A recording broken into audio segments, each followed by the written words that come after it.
Can we stop glorifying parents as if they're like these all-sacrificing people who do everything for the kids? Because they really don't, okay?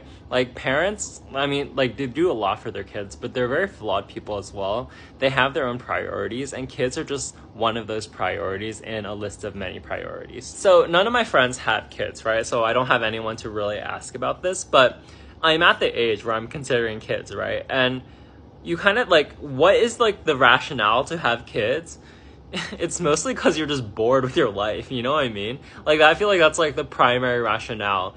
And when the motivation is born out of boredom, it's not very sustaining, you know what I mean? Like we don't have this like divine purpose to have kids, you know what I mean? Like there's nothing pushing us to have kids in the same way that there are things pushing us to eat and drink and like sleep every day.